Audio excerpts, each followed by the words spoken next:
בשם השם נעשה נצליח. Quel rapport avec les Mitroufa? עלים לתרופה. Quel rapport avec les lettres de Rabbi Nathan? Les lettres de Rabbi Nathan. Lettre numéro Resh Ain Dalet 274. Et je me sens très très concerné par cette lettre parce que c'est la gematria de Mordechai. Ah, Ra'ad. Il n'y en a qu'une seule. Donc, tu poses une question.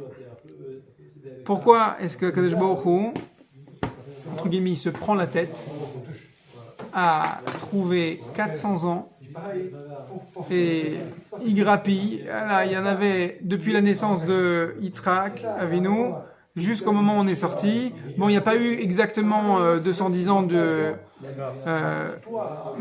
d'ambiance esclavagiste en Mitzraïm. Il n'y avait que 86 ans où c'était vraiment la dèche. Bon, comme ça, on a fait un rabais. Non, il n'y a pas eu de rabais. Il fallait qu'il y ait 400 ans pile. Pourquoi ? Alors, on va ramener quelques notions techniques et après on va donner une image. Après on va lire Rabbi Nathan. On doit se rappeler tous les jours de 10 choses. Et la plus importante, celle qui est la plus répétée à travers les mitzvot, qu'on doit se rappeler, c'est Zecher Yetziat Mitzrayim. Alors, la manière naturelle, superficielle de traduire cette expression, c'est se souvenir que Hachem nous a sortis de Mitzrayim. Comment est-ce que Kadosh Baruch Hu il s'est présenté à nous dans les Aseret HaDiborot ? Je suis l'Éternel qui t'a fait sortir d'Égypte. Mais si tu prends l'expression grammaticalement correcte, Zecher Yetziat Mitzrayim, c'est l'Égypte qui sort. Elle sort d'où ? Elle sort de moi.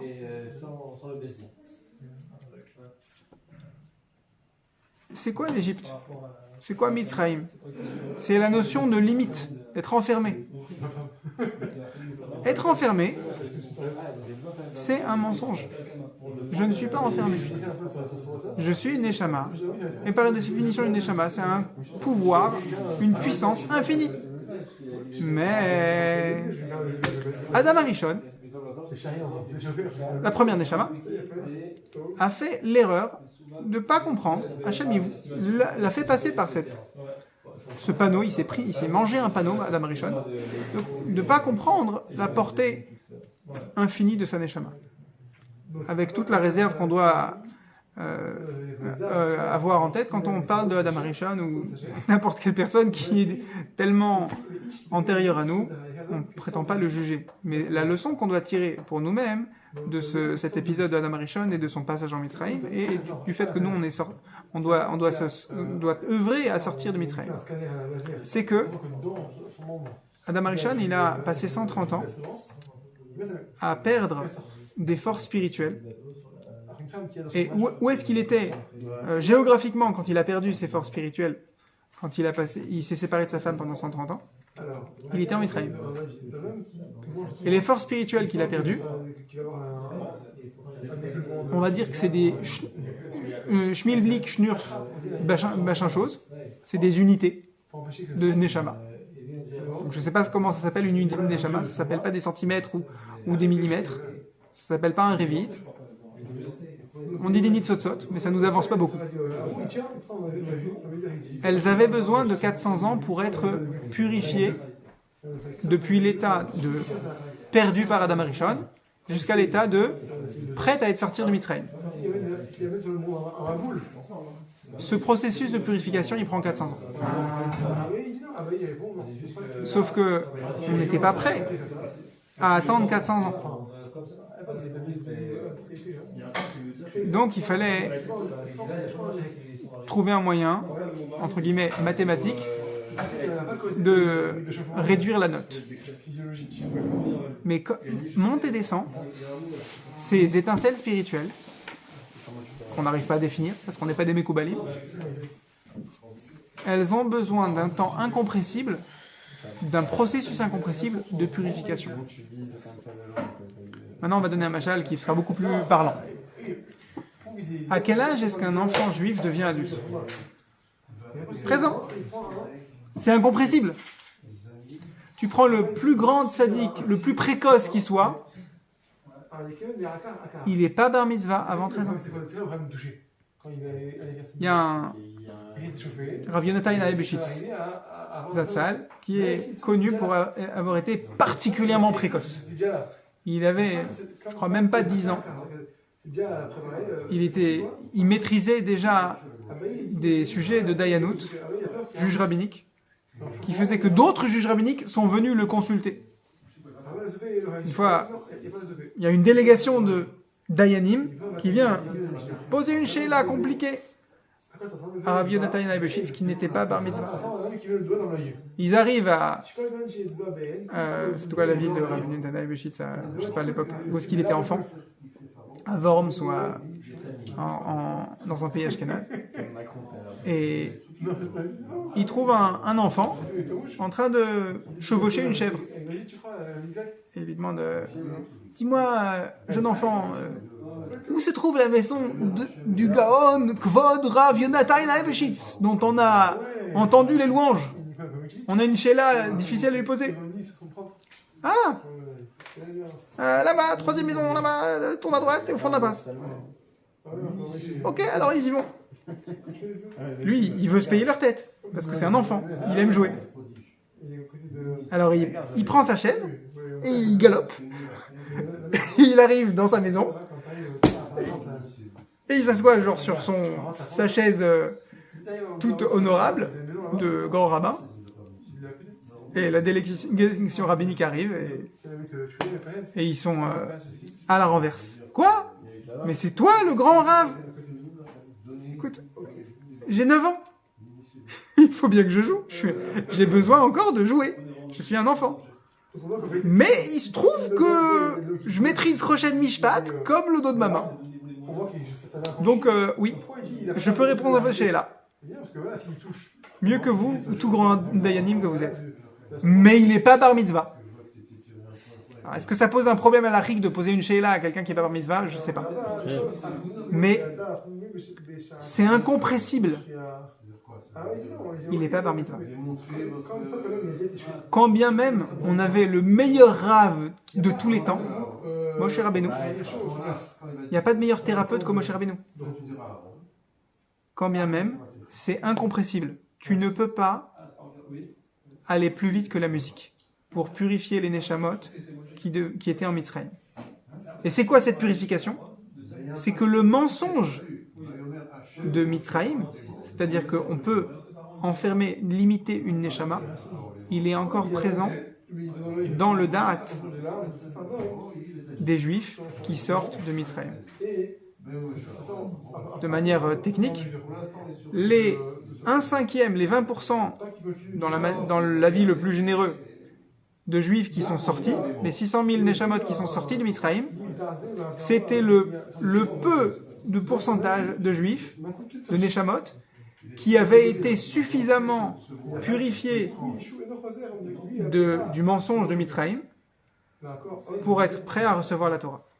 Et les 4/5, au minimum, qui ne sont pas sortis de Mitzrayim, ce sont autant de neshamot qui n'avaient pas encore été purifiés du mensonge à savoir qu'on peut enfermer un juif spirituellement. C'est faux, on ne peut pas enfermer un juif spirituellement. Mais ils n'arrivaient pas à le croire. Et ceux qui sont sortis ont réussi à le croire. On leur en veut pas de ne pas avoir réussi à le croire. Ils n'étaient pas prêts. Le processus de purification de ce mensonge n'était pas fini. Et il n'y a que Mashiach qui peut mettre la touche finale sur ce processus. Et les 600 000 qui sont sortis, c'est les seuls qui ont été purifiés par Moshe Rabbeinu pour recevoir la Torah. Allez, Rabbi Nathan. Pourquoi c'est lié à Rabbi Nathan? Parce que Rabbi Nathan, il a écrit cette lettre à Parashat Vayera, comme nous, donc forcément, il avait toutes ces notions-là en tête bien plus que nous. Et Rabbi Nathan commence par aujourd'hui on dirait un outil thérapeutique qu'on trouve chez beaucoup de coachs et thérapeutes. Il dit à son fils, Rabbi Yitzhak, oui. Hine lichtov lechad divrei emet eni yodea me'echan le'atril.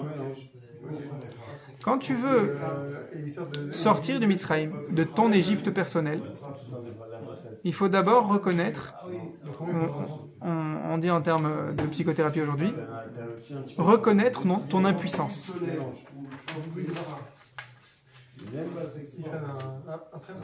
Quand tu fais ça, quand tu reconnais que tu es impuissant, c'est de la rachmanout. C'est de la miséricorde. Tu te prends en pitié. Alors en français, le mot pitié, il est négatif. Il est faible. C'est une reconnaissance de faiblesse. Mais en hébreu, rachmanout, c'est quelque chose, c'est une reconnaissance de puissance. Écoutez Moharan, je crois que c'est Torah Zain dans le 2e volume. Rabbeinu, il a titré cette Torah celui qui est Merachem sur le peuple, ce sera lui qui dirigera le peuple. Ça veut dire quoi? Celui qui les prend en pitié, celui qui reconnaît les limites d'un juif, c'est lui qui peut être son rave, le diriger. Mais c'est valable pour moi aussi. Si je veux me diriger ma vie, si je veux prendre ma vie en main, donc sortir du Mitzrayim, ou plutôt sortir l'Égypte qui est en moi, je dois avant tout reconnaître mon impuissance. Reconnaître que, voilà, je veux arrêter cette mauvaise habitude, je veux arrêter cette erreur dans laquelle je récidive, je ne peux pas y arriver seul. J'ai besoin de l'aide d'Hachem. Tu fais ça, tu vas gagner. Tu fais pas ça, tu vas récidiver. Si tu ne reconnais pas que tu as besoin d'un Rav, d'un Moshe Rabbeinu pour sortir de ton Égypte, tu es dans les 4/5e qui sortent pas.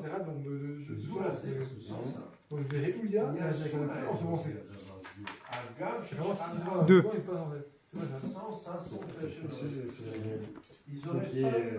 Shabbatayim chez Avrou, dans les 2 Shabbatot qui sont passés, on a parlé de Itorirut, d'un éveil. On a parlé des paroles qui réveillent spirituellement. On s'est renforcé avec des paroles, notamment le fait Le'atril bechol pa'am lefaresh sichato lifnei Hashem yitbarach. À chaque fois que je fais une des doutes, c'est à nouveau.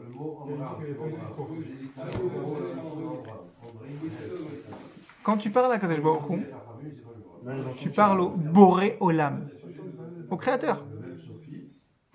Et c'est pas une émouna comme les Grecs ont mis Hachem dans une case, Kaviachol, et ils ont dit ouais, Hachem il a créé le monde là-bas, dans une réalité mathématique plausible, mais depuis il a abandonné le monde. Non, Hachem il a créé le monde, il s'en occupe. Mais Rabbeinu il te dit, ça veut dire quoi qu'Hachem a créé et crée encore le monde? C'est que quand tu t'adresses à Hachem, là maintenant le monde il a recommencé à exister. Hachem il fait reset sur le monde quand tu t'adresses à lui. Et en premier lieu il fait reset sur toi. Donc toutes les lourdeurs de ta vie que tu veux voir disparaître, dès que tu t'adresses à Hachem, elles disparaissent Behemet. Et tu vas dire, mais c'est pas parce que j'ai fait des doutes que tous mes défauts disparaissent. C'est parce que tu fais des doutes que tu te donnes une chance de faire disparaître tous tes défauts, parce que tu t'adresses à celui qui recrée le monde à partir de rien à chaque instant. Quand tu crois qu'Hachem gère le monde en le recréant à partir de rien à chaque instant, tu te donnes l'opportunité de faire disparaître tous tes défauts. Traduction, tu commences à parler à Hachem pour la première fois, chaque fois que tu fais des doutes. Si tu crois que tu es dans un club de ceux qui font une des doutes tous les jours, alors c'est la routine qui s'installe. Et là, c'est Mitzrayim chez Breslev. C'est fichu. Ça ne veut pas dire qu'il ne faut pas faire de doutes. Ça veut dire qu'il faut il faut faire une doute correctement. Comment? En commençant à chaque fois à zéro. Mais, d'un autre côté, il faut aussi l'itrazek biretzonot vekisufim tovim.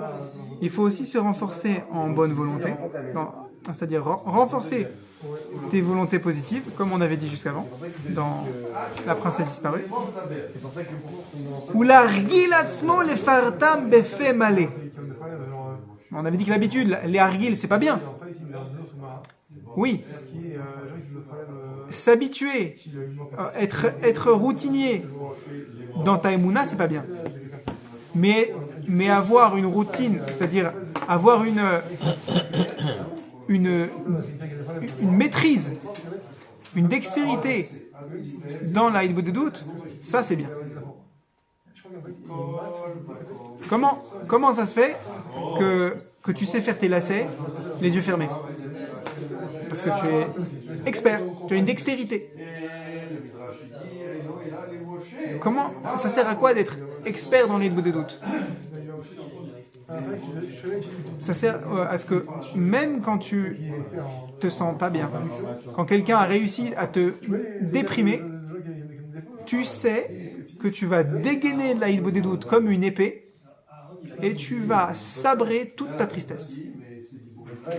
Tu vas surmonter tout ce qui plombe ton moral grâce à ta des doutes. Parce que tu maîtrises, tu es expert là-dedans. Mais si tu ne maîtrises pas, alors à chaque fois, c'est difficile. Attends, comment on fait pour faire les lacets déjà? Je fais une boucle, après le lapin il fait le tour de l'arbre, il rentre dans le terrier et il ressort. Tu connais l'histoire. On a besoin de s'habituer à faire une doute. On a besoin de s'habituer à lister, à énoncer nos volontés positives. En particulier, Balaïla.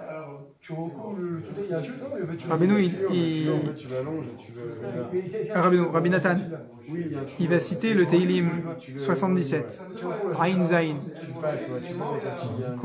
qu'on fait dans le Tikkun HaKlali. Qu'est-ce que ça veut dire en hébreu, Ain Zain? Az. Azout, c'est l'effronterie ou l'audace. Quand c'est positif, quand c'est pour l'Akdoucha, ça s'appelle Azout d'Ikdoucha. C'est de l'audace, c'est positif. C'est quoi l'audace? C'est ne pas se laisser impressionner par quelque chose qui devrait m'impressionner. C'est quoi qui devrait m'impressionner? C'est Balaïla. Ezkera Neginati Balaïla. Teilim 77. C'est quoi la nuit? C'est la nuit qui est en moi. C'est la Mitzrayim, c'est l'obscurité qui est en moi. Je ne me laisse pas abattre par l'obscurité qui est en moi. Ezkera Neginati. Je vais rappeler ma Degina. Alors Rabbi Nathan, il le décortique. D'abord, c'est quoi l'avantage de faire une boudou de la nuit? Rabbeinu, il dit dans la Torah 56, Aneo Balaïla, 52.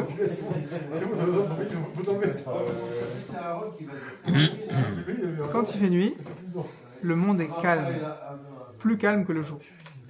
Et ça te permet d'écouter ton monde intérieur.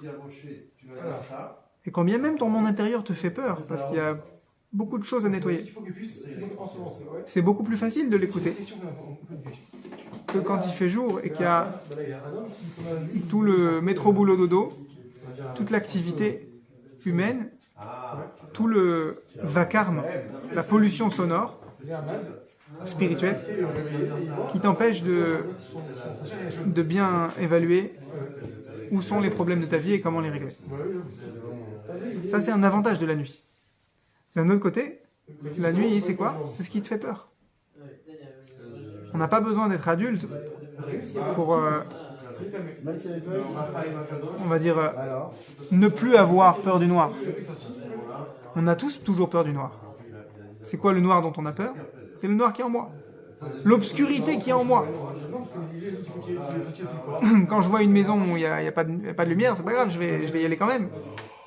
mais l'obscurité qui est en moi, j'ai du mal à y aller. C'est qui celui qui n'a pas peur du noir? C'est le tzaddik émet. D'où est-ce que je sors ça?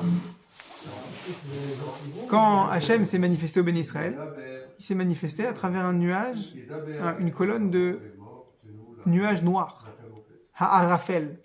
Et le seul qui peut rentrer Ha'arafel, c'est Moshe Rabbeinu. C'est le tzaddik émet. Il peut rentrer dans une manifestation divine, noire, effrayante, avec la ferme conviction qui va parler à Hachem. Quelqu'un qui n'a pas cette ferme conviction, il meurt. Il rentre dans le nuage, il meurt. Il meurt de peur.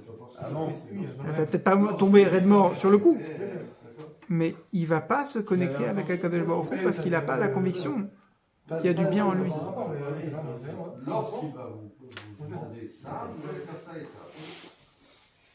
Et c'est ça que on doit se mettre à jour quand on fait le Tikkun HaKlali ou n'importe quelle fois qu'on fait le Tehillim 77. Ezkera neginati balayla, im levavi asicha, vaichapes ruchi. Rabbi Nathan il décortique. Je cherche ruchi. C'est quoi ruchi? Ruach. C'est l'équilibre entre ma dimension spirituelle et ma dimension matérielle. Et l'équilibre, ça ne veut pas dire forcément au détriment du matériel. Non, c'est que le matériel, je vais le mettre à profit du spirituel. Pas au détriment. Chacun, il a sa place. Et Neginati, Balayla, c'est mes Nekodot Tovot, qui sont entourés par des clipotes. Mais les clipotes, elles ne sont pas là pour mon mal, elles sont là pour mon bien. De la même manière que le cellophane, dont on parlait tout à l'heure, l'emballage d'un aliment, c'est pour le protéger. Heureusement que l'orange, elle est entourée d'une peau, d'une écorce. Heureusement que la noix, elle est entourée d'une coquille dure. C'est ça qui la protège. Mais le tour de force, c'est de croire en moi, de croire qu'à travers cette écorce, il y a du tov qui est en moi, que je vais mettre à profit, que je vais exprimer.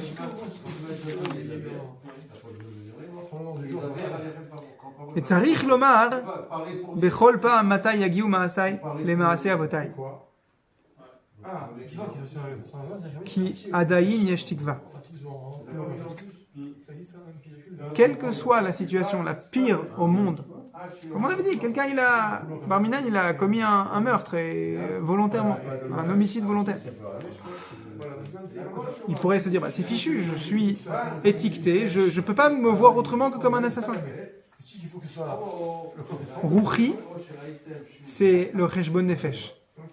Tu fais un bilan de ta personne, pas pour t'accabler, pas pour te juger, mais pour retrouver où sont véritablement les Nekodot Tovot en toi. Et pour que les choses que tu dois nettoyer dans ta vie, tu les juges, tu les mets de côté, tu passes à autre chose, tu tournes la page.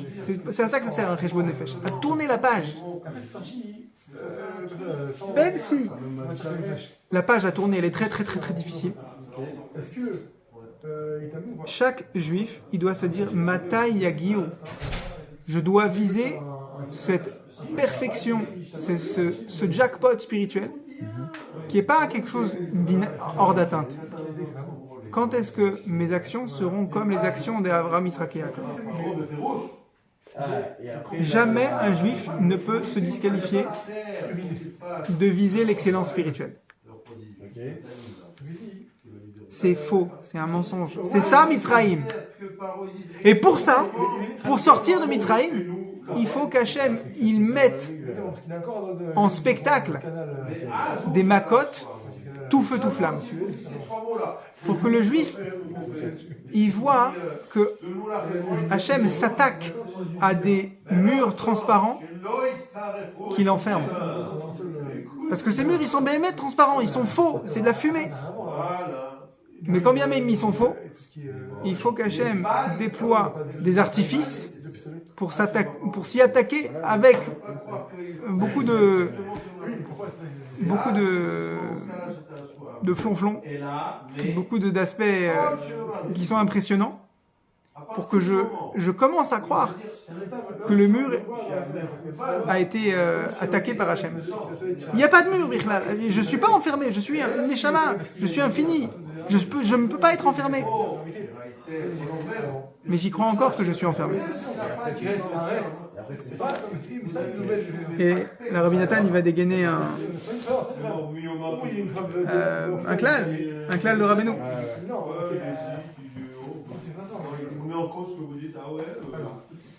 Abechira Chofshit.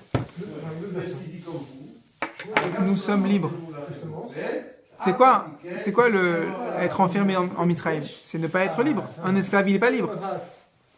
Et pourtant, on est soumis au mitzvot.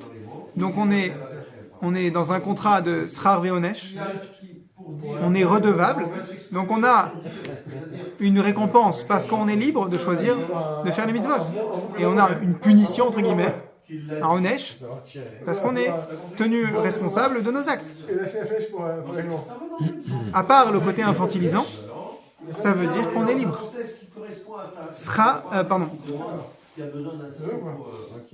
Nous sommes libres. On est chofshi.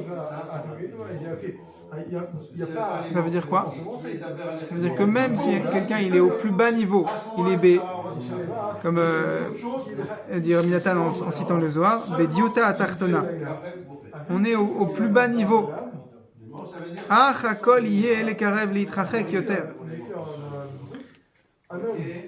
Mon libre arbitre, c'était quoi le libre arbitre de Pharaon? Quand Hachem il a dégainé la première plaie, normalement Pharaon il aurait dû dire bah c'est bon, c'est trop lourd, les grenouilles, pardon pas le sang là, c'est laisse tomber, mon économie elle est fichue, c'est trop impressionnant. Non, il s'est renforcé. Ça veut dire quoi?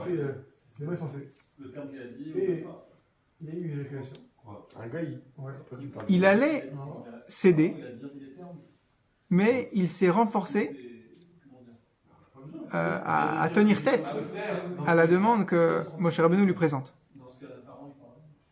Moi, quand j'ai une épreuve, on me dit va au minyan. Le Yetzer Hara, il me dit mais il n'y aura pas minyan, hein. Ça sert à quoi d'être à l'heure à la tefila si quand tu arrives, il n'y a pas déjà minyan. Peut-être tu ne pourras même pas faire Kaddish avant Baruch Shama. Un jour Sefer Torah, imagine le bonhomme, il se dit je ne sais même pas si on va sortir le Sefer Torah aujourd'hui s'il n'y a pas minyan. Ça veut dire quoi? Ça veut dire que le Yetzer Hara, il te dit tu as des raisons de choisir le non-effort, l'échec. Pharaon, il s'est donné des bonnes raisons de ne pas attraper la perche qu'Hachem lui tend. Donc il a rétabli le lieu arbitre.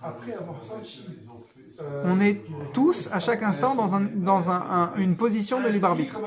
Mais la question c'est, est-ce que tu vas rajouter des arguments ou des sentiments du côté du choix positif ou de l'autre côté? Est-ce qu'on va dire que c'est Akadosh Baruch Hu, il a créé une situation de l'arbitre à chaque instant pour nous. Ça veut dire quoi? La vie, c'est pas une partie d'échec. Au sens où on commence pas à la naissance pour finir à l'échec et mat. Non. Chaque instant de la vie, c'est une nouvelle partie d'échec. Comme dans le Shalchelet où Rabbi Moshe Uzan il a mis une situation arrêt sur image d'une partie d'échec où tu as 4 pièces sur l'échiquier et on te dit voilà, débrouille-toi. L'un il a une tour et l'autre il a un fou et fait échec et mat en 2 coups. Chaque instant, c'est une partie d'échec déjà entamée qu'Hachem te propose. Et il te dit voilà, vas-y, choisis une issue. Ta vie ne va pas finir maintenant. Non, mais maintenant va se finir le choix que je te propose maintenant. Maintenant, tu as un coup à faire. Et dans un instant, tu en auras un autre à faire. Cette situation de l'arbitre qu'Hachem a créée de toutes pièces, elle n'est que pour ton bien. Elle a uriné. Donc, même si tu es aux prises avec un choix qui te paraît perdu d'avance ou gagné d'avance, la question elle est beaucoup plus dure quand c'est perdu, ça semble perdu d'avance.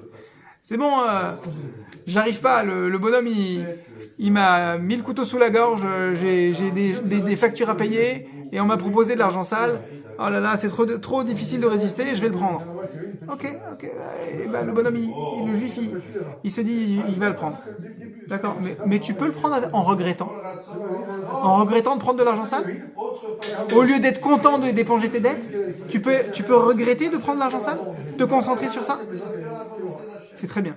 C'est déjà ça. Rabbeinu, il a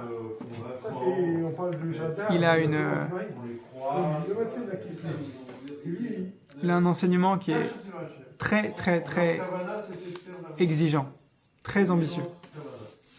Quand un juif mange du cochon, bar minan, au moins on lui demande d'essuyer sa bouche pour qu'il n'ait pas de sauce qui coule de sa bouche quand il mange du cochon. Qu'il le fasse dignement. Mais ne mange pas de cochon. Non. Même quand un juif se sent incapable de résister à une avéra, Rabbeinu lui dit d'accord, mais fais-le avec classe, comme un juif. Ne te jette pas sur la nourriture. Pas comme Esav, qui dit à Yaakov, vas-y, fais couler la nourriture dans mon gosier. Non. Retiens-toi. Qu'est-ce que le roi Ménaché il a dit au Amora qui s'est moqué de lui? Hey, on n'est pas dans la même cour. Hein. C'est vrai que moi, le roi Ménaché, j'ai fait Avodah Zara niveau nec plus ultra.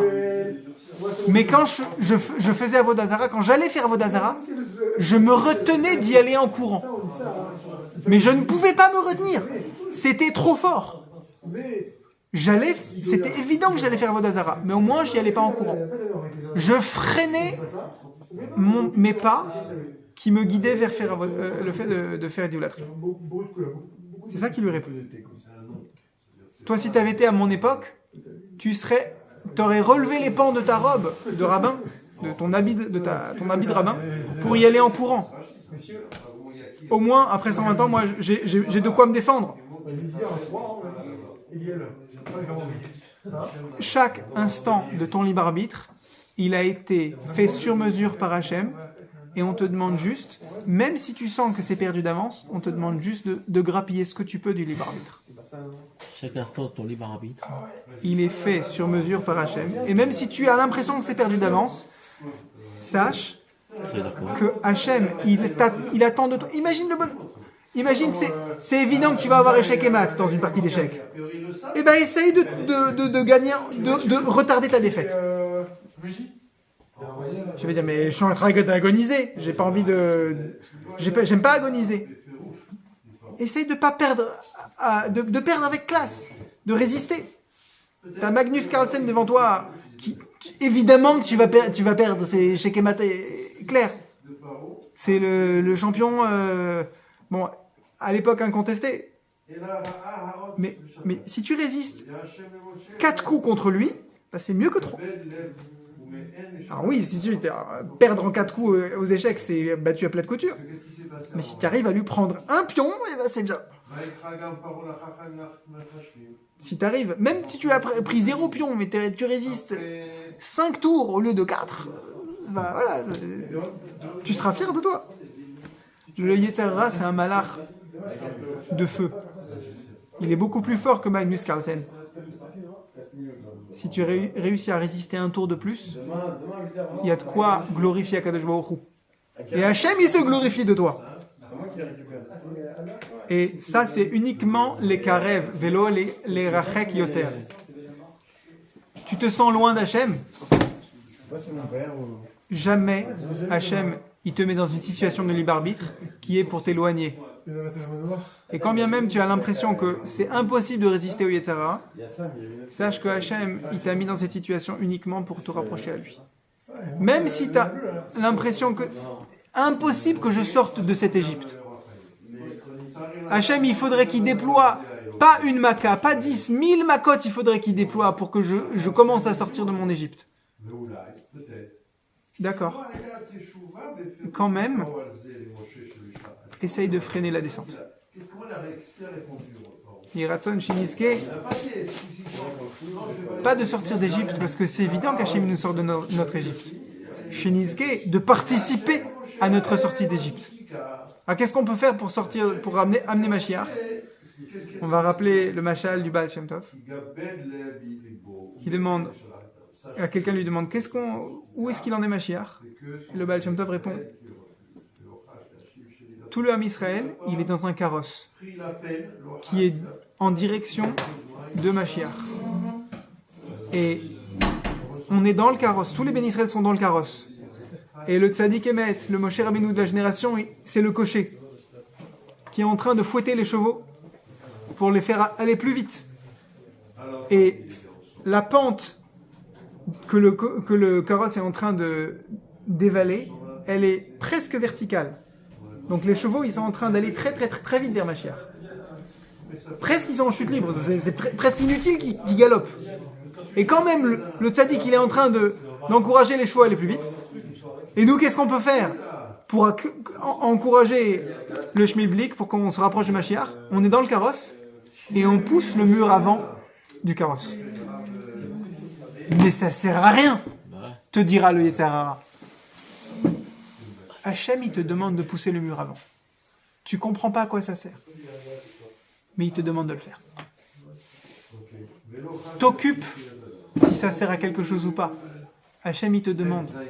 Être chacham, c'est écouter Hachem et pousser le mur avant du carrosse.